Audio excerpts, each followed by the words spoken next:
course, everyone knows that the rail system in Europe is amazing and it's a great way to get from city to city. But the problem is, those trains don't go everywhere. If you really want to get out of the cities, if you really want to get out and see the countryside, if you want to go where you want, when you want, and stay for as long as you want, you're gonna need to get your own car.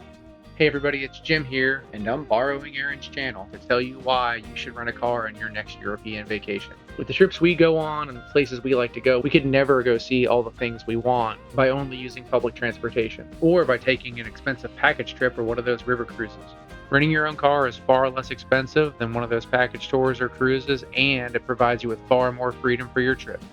I understand that not everybody drives, but if you drive at home, you can drive in Europe. There's lots of benefits to doing it, such as freedom to set your own schedule.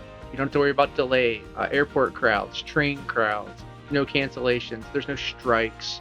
And while you may run into traffic here and there, you just find an alternate route, pull over and admire the sights, or just sit there and wait. You are on vacation in Europe after all.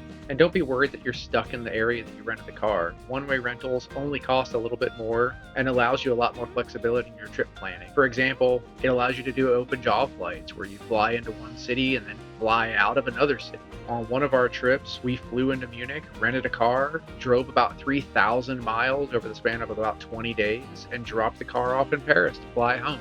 It really opens up options for you. You can go where you want, stay for as long as you want. And hey, if you're enjoying this video and want to see more of our travel related videos, please click the subscribe button below. It really helps the channel. Having your own car gives you more room to carry luggage and groceries.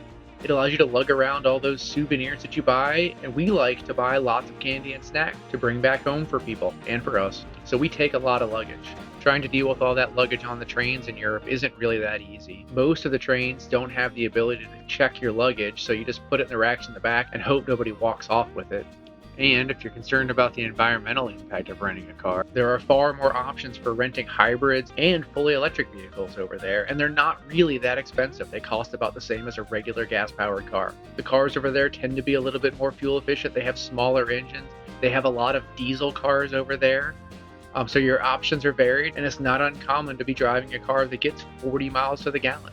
If you do choose to rent a hybrid or an electric car, the availability of car chargers seems to be better than that in most of America, unless you're in California or Colorado. And while renting a car is an expense, from the daily rental charge to fuel costs to tolls in some countries, it does allow you to do certain things less expensively. If you get out of the big city and into the countryside, lodging is far less expensive, food is far less expensive, and you're not paying for bus passes, train tickets, or cab fare.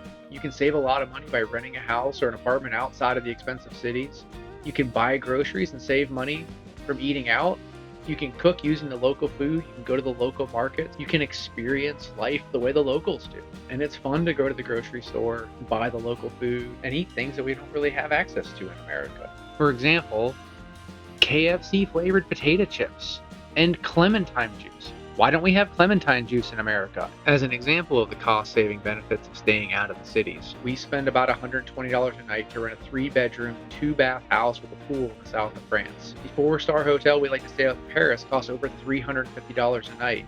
So having a car really gives you the opportunity to have a nicer, larger place to stay, and have a nice, quiet place to relax after a long day of exploring the sights. And Uber and Lyft don't seem to be as common outside of the large cities in Europe, so you can't really depend on them if you want to see the countryside. Taxis would all need to be arranged for drop-off and pickup. If, for example, you wanted to go visit a Paleolithic cave where the nearest train station is a 10-minute drive and the tour is 90 minutes long, it's difficult to set up public transportation or ride-sharing or taxi cab to get there. You really need to have your own car. With all that being said, though, really the number one reason to rent a car on your vacation is really just the freedom it gives you to set your own schedule, to have the vacation you want to have.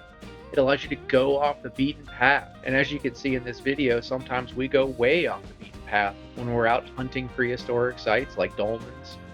I mean, sure, the cities are great, and everyone should go see them sometime. But if you really want to get away from the stressful life and the stressful city, explore nature, see lesser known attractions, you really need to have your own car. Having a car just allows you complete freedom for your trip. It allows you to be spontaneous. You can just follow what catches your eye. If you see an attraction sign on the side of the road, follow it. Go see what it is. If you show up somewhere and it's crowded, you don't have to stay there. Come back later or come back tomorrow. You can stop and take pictures of interesting or weird things that you see in your travels. You can go to amazing places. You can go find Michelin star restaurants in small cities that don't cost $400 per person for dinner. You can go to mom and pop restaurants that are just grandma cooking dinner just like she cooks for the family.